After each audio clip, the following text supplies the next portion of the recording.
하신 우리 모든 성도님들 위해 또 하나님 큰 은혜 부으실 줄 믿습니다. 우리 좌우 옆에 또 앞뒤로 우리 한번 보시면서 인사 나눠볼까요? 우리 활짝 웃으면서 잘 되고 있습니다. 기대가 됩니다. 잘 되고 있습니다. 기대가 됩니다. 다시 한 번 더 우리 잘 되고 있습니다. 기도하면 됩니다. 잘 되고 있습니다. 기도하면 됩니다. 아멘. 우리 기도 가운데 또 함께 하시고 은혜 내려주실 우리 주님을 기대하면서 오늘 또 말씀의 은혜 받기를 원합니다. 오늘 여러분과 함께 나눌 말씀 제목은요, 성도의 기도, 성도의 기도라고 하는 제목으로 또 함께 은혜를 나누겠습니다. 우리 금요일 밤에 계속해서 요한계시록 말씀을 함께 살펴보고 있습니다. 이 요한계시록을 우리가 네 등분으로 이렇게 나누었죠. 맨 앞에 맨 뒤에 이렇게 서론, 결론 부분을 빼고 이 본론 부분을 이제 네 등분으로 나누었는데 그 중에 우리는 두 번째 부분을 보고 있습니다. 이 두 번째 부분이 이제 4장에서부터 시작을 하죠.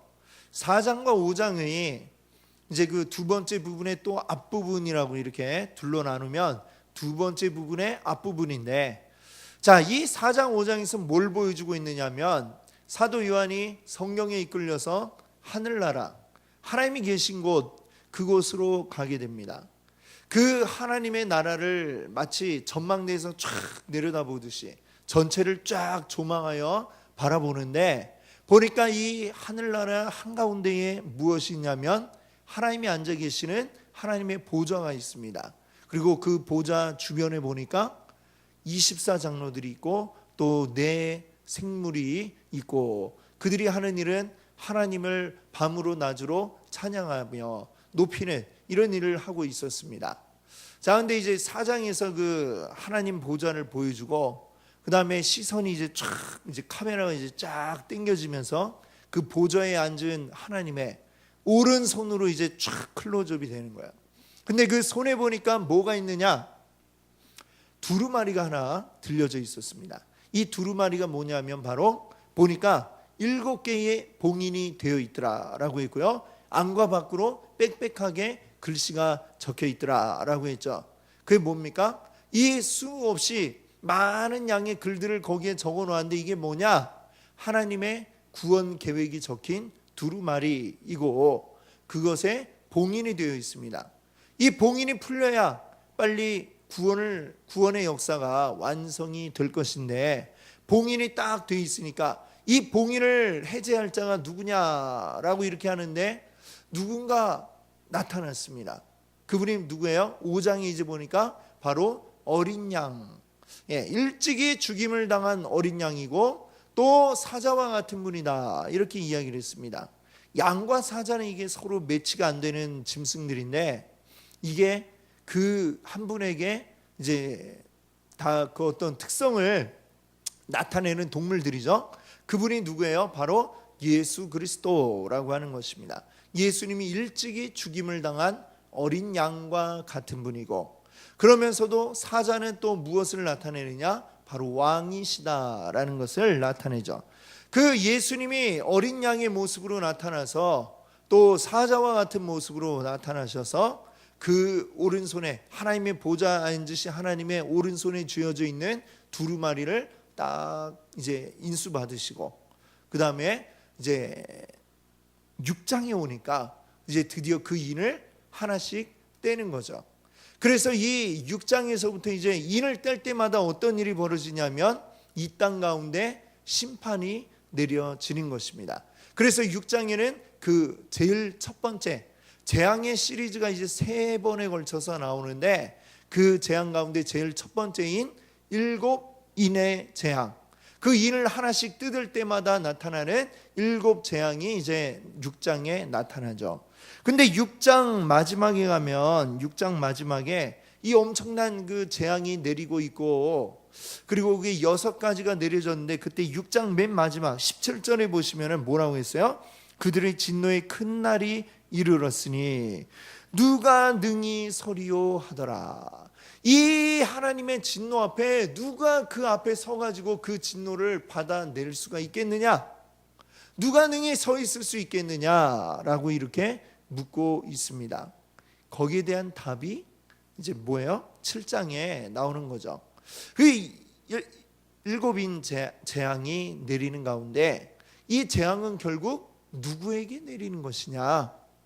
우리가 이 요한계시록을 읽을 때 하나님의 자녀들은 이 요한계시록이 두려움의 책이 아니라고 했습니다. 그럼 이거는 뭐냐? 소망의 책이라고 했어요. 소망의 책.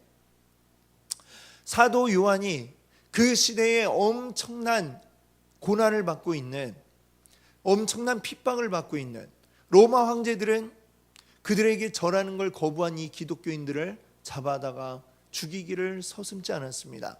그 수많은 시련 앞에 서 있는 성도들에게 희망을 주는 소망의 책이 요한계시록이라고 그랬습니다. 이 세상에 가득한, 악으로 가득한 이 세상을 하나님이 심판을 하실 거예요. 하나님이 심판하는 대상은 분명히 이 세상이다라고 하는 것입니다. 하나님을 대적하는 이 세상, 하나님이 없다라고 하고 자기 마음대로 살아가는 이 세상이 곧 심판의 대상이죠.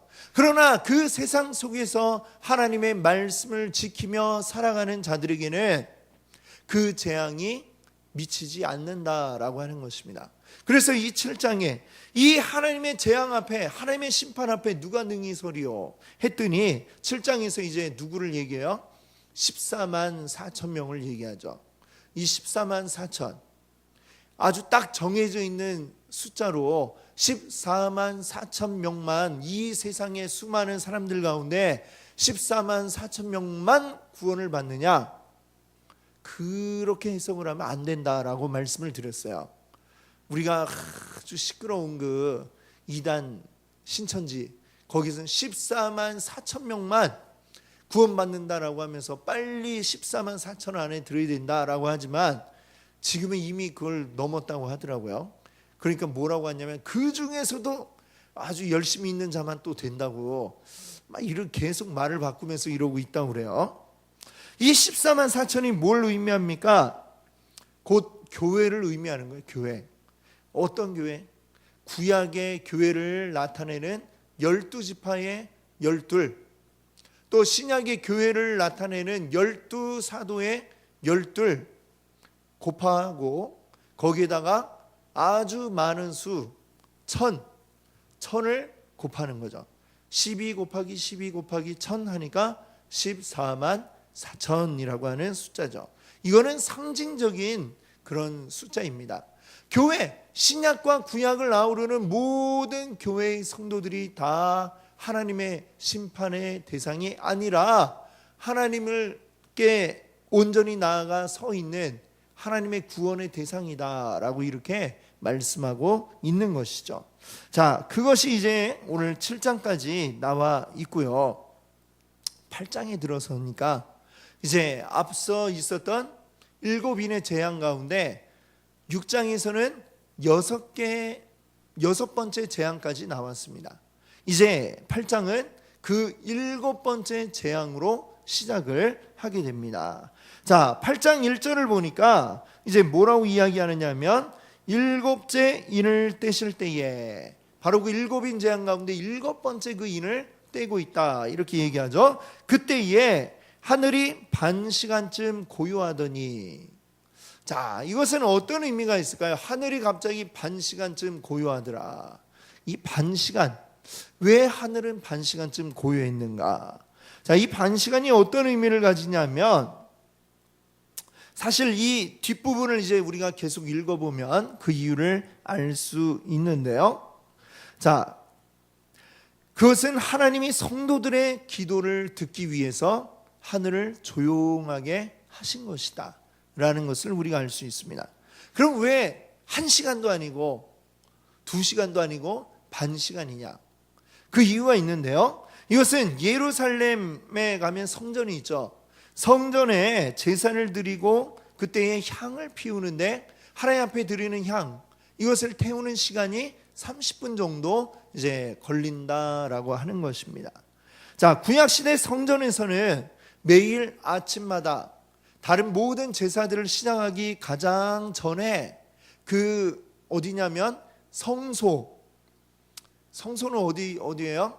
자, 성전이 이제 맨 바깥에는 울타리가 있고 거기에 들어가면 이제 뜰이 있죠.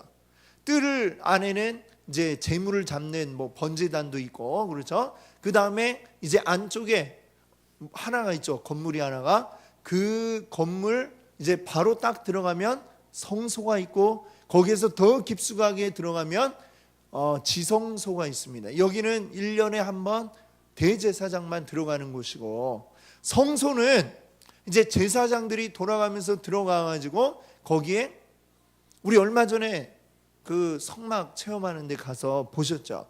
예, 간 분은 보셨을 거예요. 성소에 딱 들어가면 이쪽에 오른편에 있었던 것 같아요. 오른편이었나 앞이었나? 거기에 이제 향을 피우는 뭐가 하나 있었어요. 그렇죠? 거기 향을 피운다 이렇게 얘기를 했습니다. 그렇죠? 바로 그거예요. 아침에 한 번, 그리고 모든 제사 이제 업무가 끝나고 모든 걸 마무리할 때에 저녁에 또 한 번 거기에서 하나님께 올려드리는 향, 이 향을 만드는 방법도 이제 레위기에 보면 나와 있죠. 그 향을 가지고 태우는 이런 일들을 합니다. 그때의 그 향을 태우는데 소요되는 시간이 바로 반시간이다라고 하는 거죠. 자, 근데 이 향을 시편 141편을 보면요, 이 향을 성도의 기도에다가 비유하고 있습니다. 한번 읽어볼까요? 141편 2절입니다. 같이 읽겠습니다. 나의 기도가 주의 앞에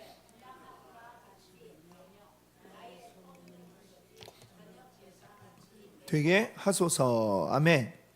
나의 기도가 뭐같이요? 주님 앞에 분향함 같이 되게 하소서. 하나님 앞에 올려드리는 그 향이 하나님이 기뻐 받으시는 향기다 이렇게 말씀하고 있는데, 그 향이 곧 나의 기도가 그것처럼 되게 하소서라고 141편이 말씀하고 있습니다.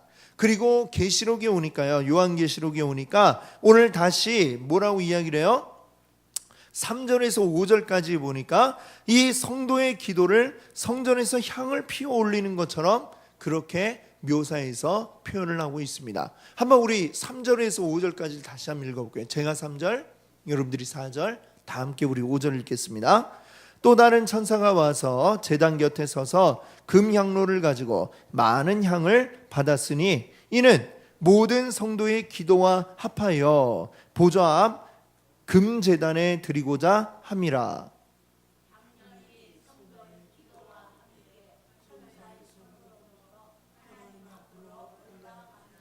함께합니다. 천사가 향로를 가지고 제단에 불을 담아다가 땅에 쏟음에 우레와 음성과 번개와 지진이 나더라. 아멘. 자, 성도의 기도가 향과 함께 하나님 앞에 이렇게 올라갔다라고 이렇게 표현을 하고 있습니다. 그리고 하나님은 이 성도들의 기도를 들으실 때에 향과 함께 올라오는 이 기도를 들으시고 거기에 응답을 하셨다라고 그래요. 5절에 보니까 5절에 뭐라고 그랬어요? 하나님께 올려진 기도가 담긴 이 향로에 제단의 불을 담아서 땅에다 쏟았다. 그리고 땅에 쏟았더니 어떻게 되느냐? 이 7번째 인을 뗀 그 결과인 뭐가 나와요? 우레와 음성과 번개와 지진 이런 것들이 땅에 내리더라라고 이렇게 이야기합니다. 이것이 뭐예요? 이 땅에 심판을 하나님 내리시는 이유가 뭡니까? 이 세상의 악을 심판하기 위해서. 그렇죠? 이 세상의 악이 한 일이 뭐예요? 하나님의 백성들을 핍박하고 그들을 박해하고, 그래서 이 성도들이 앞에도 그 우리 일곱인 내용에 나왔잖아요. 하늘에 있는 성도들이 하나님 앞에 탄원하는 거예요. 언제까지 이 심판을 미루시렵니까? 이랬는데 하나님이 아직 기다려라. 그래가지고 아직 참으셨잖아요. 지금 이 성도들을 괴롭혔던 이 세상을 향한 하나님의 심판, 하나님의 뜻이 이 땅 가운데 펼쳐지는 걸 가로막는 이 땅의 악한 것들에 대한 심판, 그 심판이 내리는데 무엇에 대한 결과로 내리는 거예요? 성도들의 기도에 대한 응답의 결과로 이 땅에 심판이 내려진다라고 하는 사실을 우리가 알아야 됩니다. 그리고 그러면서 이제 어떻게 돼요? 그것이 자연스럽게 그 다음 이제 심판인 일곱 나팔의 심판으로 이어지게 됩니다. 여기 우리가 읽었던 2절에 보시면 내가 보매 하나님 앞에 일곱 천사가 서 있어 일곱 나팔을 받았더라. 그렇죠? 이 천사들이 하나씩 불 때마다 이제 일곱 나팔 재앙이 또 나타나게 됩니다. 자, 우리는 기억할 게 있어요. 이 부분에 있어서 이 전에도 한번 말씀을 드렸을 거예요. 우리 요한계시록 하면서 말씀드렸는데 일곱 인, 그다음에 일곱 나팔, 일곱 대접의 심판이 이렇게 내리는데 마지막 일곱 번째 그 심판의 내용을 보면 거의 유사하다는 것을 알 수가 있습니다. 우레와 또 음성과 번개와 지진 이런 것들이 거의 비슷하게 나오고 있어요. 전에 한 말씀드렸죠. 이게 뭘까? 사실은 우리가 이게 시간적으로 일곱 인 재앙이 쫙 있고 끝난 다음에 일곱 나팔 재앙이 있고 또 끝나고 나서 일곱 대접 심판이 있고 이런 것이 아니고 이 마지막 부분이 같다는 얘기는 뭐예요? 사실은 이게 지금 이렇게 펼쳐서 지금 우리 성경에 나와 있지만 시간의 흐름인 것처럼 이거 먼저 요거 먼저 이렇게 설명을 했지만 사실 이렇게 돼 있는 게 아니라 이게 이렇게 일곱 인, 일곱 나팔, 일곱 대접. 사실 이렇게 보는 것이 이제 맞다. 이렇게 얘기할 수 있겠죠. 끝나는 지점이 똑같잖아요. 그렇죠? 그러니까 이렇게 된 게 아니라 사실은 이렇게 된 거고 그걸 이 재앙이 이 땅 가운데에 이것도 또 우리가 미래의 어느 날에 있을 이야기가 아니라고 말씀을 드렸죠. 하나님이 이미 예수 그리스도께서 부활 승천하신 이후에 이 땅 가운데에 꾸준하게 이런 일들이 계속해서 벌어지고 있는 겁니다. 전쟁, 기근 뭐 이런 일들이 또 여러 가지 전염병이라든지 여러 가지 우리 인생을 괴롭히는 것들이 계속해서 있어 왔어요. 그것들을 이제 이 모든 것들이 주님 오실 때까지 계속 이루어지는 것입니다. 하나님의 재앙이 지금 이미 이 땅 가운데 임하여 있다라고 우리가 보는 거예요. 근데 그것을 이제 이렇게 지금 보아서 이것을 표현을 해놓은 거예요. 일곱 인, 또 일곱 나팔, 또 일곱 대접 이렇게.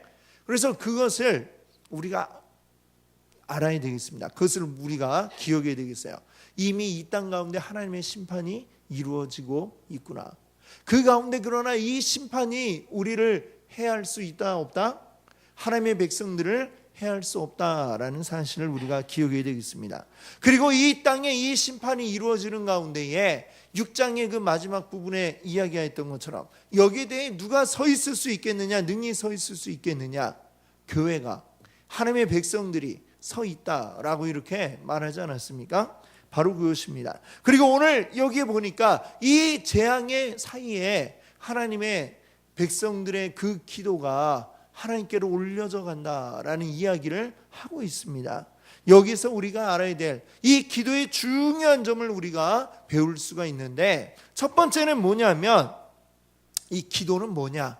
바로 성도의 특권이다라고 하는 사실을 우리가 기억할 수 있기 바랍니다.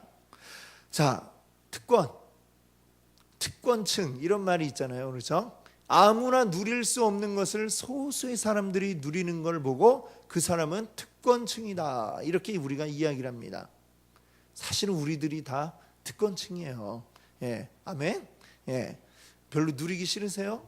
아니죠. 우리가 특권층입니다. 왜? 이 세상의 주인이신 하나님, 이 세상 만물의 창조주이신 하나님, 그분과 우리가 대화를 나눌 수 있다?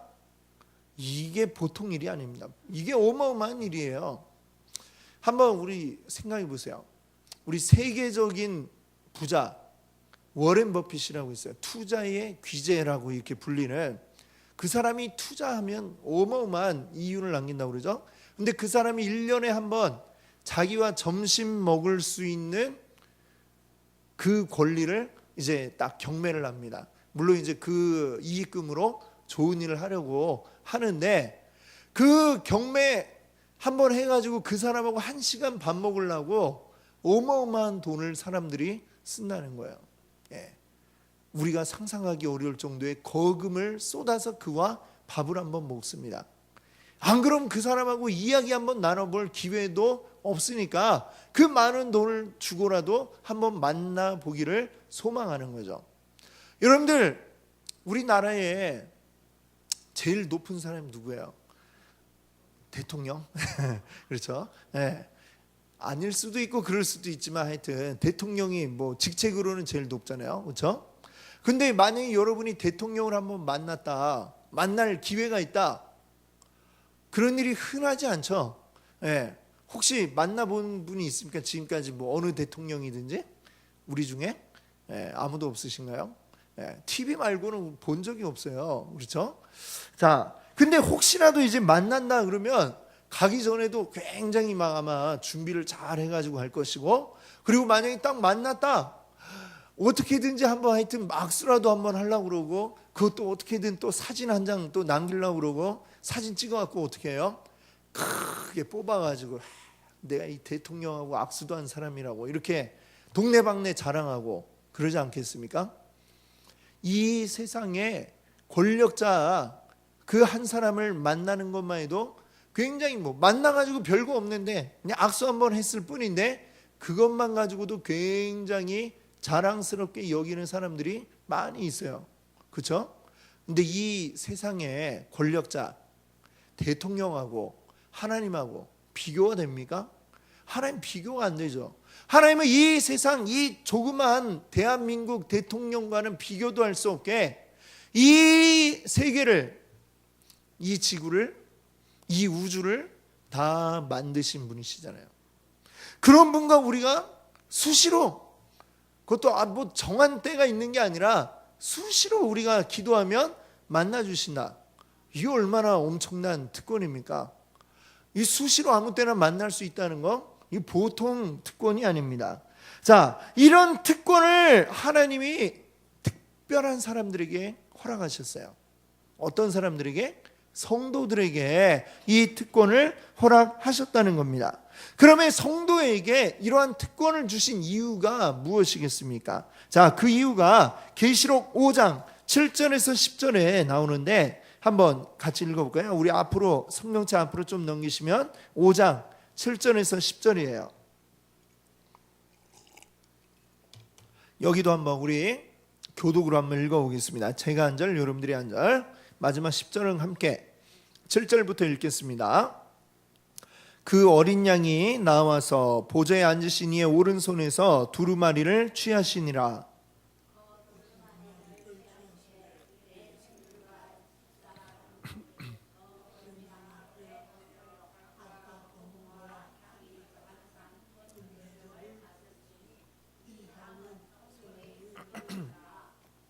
그들이 새 노래를 불러 이르되 두루마리를 가지시고 그 인봉을 떼기에 합당하시도다. 일찍이 죽음을 당하사 각 족속과 방언과 백성과 나라 가운데에서 사람들을 피로 사서 하나님께 드리시고, 함께합니다. 그들로 우리 하나님 앞에서 나라와 제사장들을 삼으셨으니 그들이 땅에서 왕 노릇 하리로다 하더라. 아멘. 자, 이 5장에 보면 이제 예수님이 등장을 해서 그 이제 하나님의 손에서 두루마리를 취하셨습니다. 그 두루마리를 탁 가지시니까 그 옆에 있던 24장로들 그리고 네 생물들이 어떻게 했다고 그래요? 그 앞에 엎드리고, 그 다음에 검은고, 그 다음에 또 뭐예요? 향이 가득한 금대접. 향, 아까도 우리 나왔었죠. 향이 가득한, 이 향이 뭐라고요? 바로 성도들의 기도라라고 이렇게 이야기를 하고 있습니다. 그리고 나서 이제 9절을 보세요.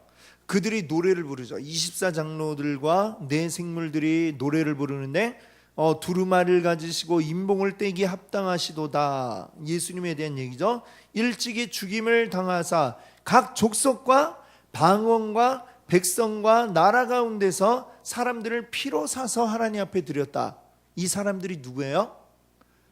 성도들이죠. 성도들, 하나님의 백성들, 성도들을 구원하여서 하나님 앞에 드리시고, 그 다음에 10절 읽어보세요. 그들로 우리 하나님 앞에서 나라와 제사장들을 삼으셨으니. 나라와 뭘 삼았다고요? 제사장으로 삼으셨다. 하나님의 백성들을 제사장 삼으시고, 그 다음에는요, 땅에서 왕노릇 하리로다. 그러니까 왕 같은 제사장. 자, 베드로가 그 얘기를 하잖아요. 우리는 택한 족속이요, 왕 같은 제사장들이요. 요한계시록에서 사도 요한도 우리를 제사장 삼으시고 또 그들이 땅에서 왕노릇 하리로다. 우리들은, 하나님의 백성, 우리들은 뭐라고요?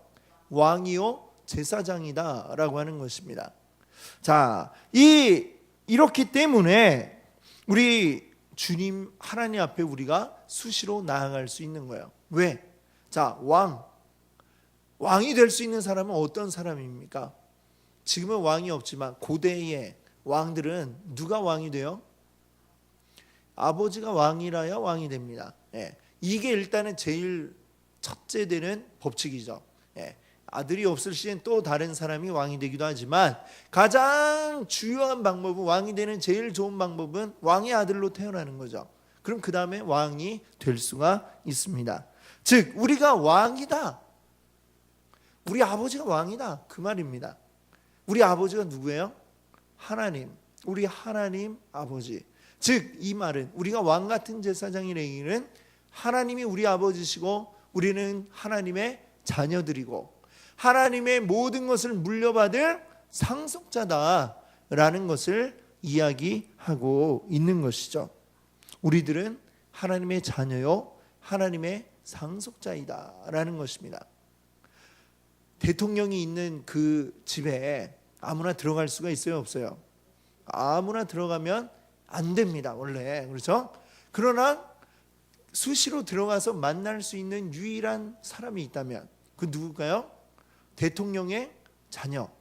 그렇죠? 자녀라면 아버지를 수시로 만나고 전화번호도 알고 통화를 할 수 있을 것입니다. 자녀라면. 우리가 하나님의 자녀이기 때문에 우리는 아무 때고 하나님과 대화를 나눌 수가 있다는 것이에요. 그게 바로 우리의 기도라는 것입니다. 하나님과 우리 사이에 채널이 열려 있어가지고 언제든지 항상 이야기하고 싶으면 이야기하고 하나님 말씀하시면 들을 수 있는, 이게 바로 우리의 특권인 것입니다. 하나님이 바로 우리들에게, 세상 모든 사람들에게 주신 게 아니라 하나님의 자녀들에게, 하나님의 백성된 성도들에게 주신 유일한 특권, 이것이 바로 기도인 것을 여러분 믿으시기 바랍니다. 아멘. 자, 그리고 오늘 우리가 이 본문 통해서 알 수 있는 기도에 대한 두 번째는 뭐냐면, 하나님은 성도의 기도를 향기처럼 기쁘게 받으신다라고 하는 것입니다. 오늘 말씀이 계속 이야기하죠. 성도의 기도가 곧 향기다. 구약 시대에 그 제사장들이 드렸던 향기로운 그 향, 기뻐 받으시던 그 향, 바로 무엇이냐? 우리 성도들의 기도라는 것입니다.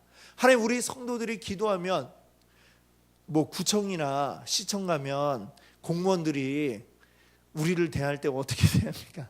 요즘 좀 달라졌는지 모르지만 자꾸 민원 들고 와서 이런 이야기하면 힘들어하죠. 왜냐하면 이해를 할 수는 있어요, 그렇죠? 자꾸만 우리는 나 혼자지만 거기는 하루 종일 민원을 들으니까 고충이 있겠죠, 그렇죠? 계속 막 찾아왔고 얘기하면 얼마나 힘들겠어요, 그렇죠? 하나님은 그러나 우리의 기도를 그렇게 취급하지 않으신다라는 것입니다. 또 하냐 막 이런 게 아니라, 우리가 얘기하면 그것이 너무나 향기롭기 때문에 그것을 기뻐 받으신다라고 하는 이 사실, 하나님이 기뻐 받으시는 향기가 바로 우리의 기도임을 여러분들 기억하시기 바랍니다. 아멘. 자, 그럼 하나님이 들으시고 그 다음에 많으냐? 바로 오늘 세 번째 알 수 있는 것은요, 하나님은 우리 성도의 기도에 응답하신다라는 사실을 우리가 알 수 있습니다. 우리 성도의 기도가 응답된다는 것은 하나님이 우리 성도들을 통해서 하나님의 뜻을 이루어 가시는 것이다. 이렇게 우리가 이야기할 수 있어요. 우리가 하나님 앞에 기도하죠. 근데 우리는 어떻게 기도해야 돼요? 내 뜻, 나를 위한 이기적인 기도가 아니라 하나님의 뜻대로 우리가 기도를 하게 됩니다. 하나님의 뜻을 이루어 주십시오. 기도를 하죠. 하나님이 응답하세요. 하나님의 뜻을 이루시죠. 누구를 통해서? 그 기도하는 우리들을 통해서 하나님의 뜻을 이루어 가신다는 사실을 여러분들 기억하시기 바랍니다. 아멘. 자, 이게 중요한데 우리 어떨 때 이런 생각 해본 적 있으신지 모르겠어요. 하나님이 전지전능하시다고 하면서 우리한테 왜 기도하라고 하십니까? 우리가 말 안 해도 다 아신다면서요. 하나님 다 아신다면서요. 그렇죠? 근데 왜 굳이 우리 입도 아프게 또 기도를 해야 됩니까? 그냥 하나님이 알아서 자동으로 그냥 우리가 뭘 원하는지 아시니까 바로 해주시면 좋을 텐데 왜 굳이 우리에게 그러면 기도하라라고 하시느냐라고 하는 것입니다. 이런 생각 안 해보셨어요? 네, 해보셨죠? 네, 안 해보셨으면 한번 해보세요. 왜 하나님은 우리의 마음도 아시면서 우리가 뭘 원하는지도 아시면서 왜 굳이 우리에게 먼저 이야기하라라고 하시느냐? 자, 왜냐하면 하나님은 혼자 일하는 분이 아니세요. 하나님은 일할 때 법칙이 있습니다. 반드시 관계를 통해서 일을 하시기 때문에 그렇습니다. 관계를 통해서 일하세요.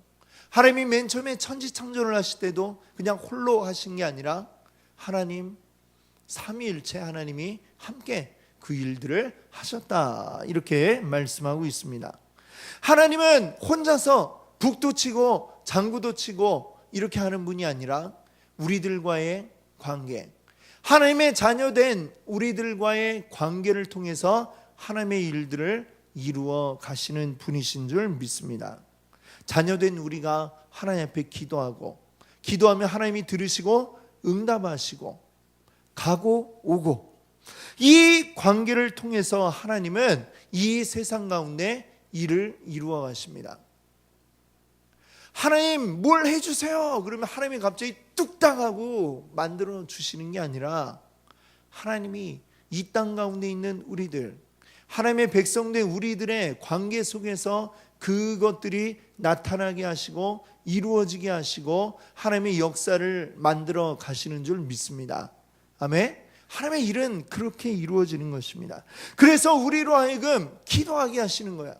내가 다 알고 있지만 너 나에게 기도해라. 기도할 때 내가 너에게 응답할 것이고 너를 통하여 이 세상 가운데 내 일을 이루어 가겠다. 이것이 바로 하나님의 마음인 줄 믿습니다. 그래서 우리는 항상 하나님 앞에 기도해야 하는 것입니다. 하나님 다 아시지만 그래도 우리는 간구해야 하는 것입니다. 그 간구할 때 하나님이 우리 가운데 놀라운 일을 이루어 가시는 줄 믿습니다. 아멘.